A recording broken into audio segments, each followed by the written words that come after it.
So I did remove the radiator cap, and I was supposed to do this a few times. I did that beforehand, and while I was running, it did bubble quite a bit when I did that. Temperature gauge is looking good. I got the heat running. That's one of the other steps. I got the cap back on. You're gonna see.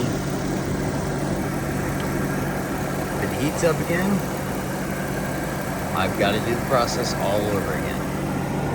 So we got it propped up.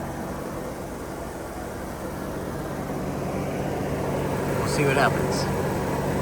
Alright, I'm gonna try running the air conditioner. Been running the heater for a minute.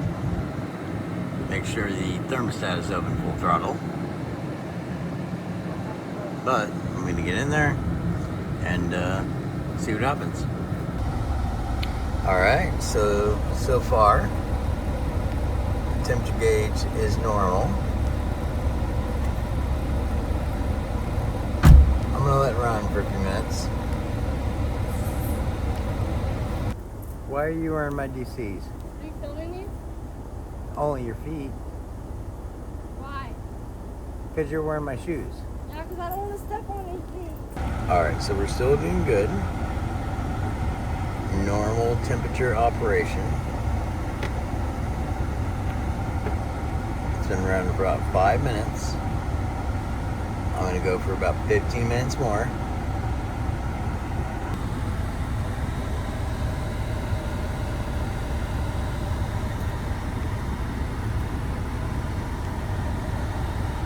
Alright, so far so good.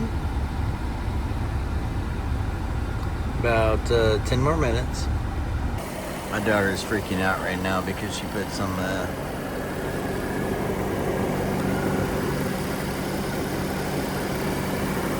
bug spray / sun protection on her skin, and expired 215. It's fine. Nothing's gonna happen.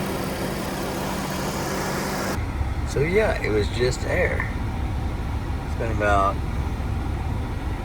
a total of probably 20 minutes. I've been running the Jeep now, and the air is still cool. That was one of the issues. Yep. So thank you to AI Google, or just that side of things, because like I put in all the processes. I changed the thermostat twice. I changed the radiator. All those are past projects. The radiator leaked. One thermostat was not that great, apparently. Changed that out. All these are past issues. This is recent, but now the air is cool. The temperature is regulated. And yeah, looks like the problem has been solved. Now, as soon as I opened the cap, the gurgling started. And that's exactly what AI said. More than likely, there's air. I did burp it when I changed out the radiator. And the burping stopped. But I would not have been in the McDonald's drive-thru as long as I ran the Jeep. As long as I have today. So, thanks for watching. Please subscribe and do your Jeep.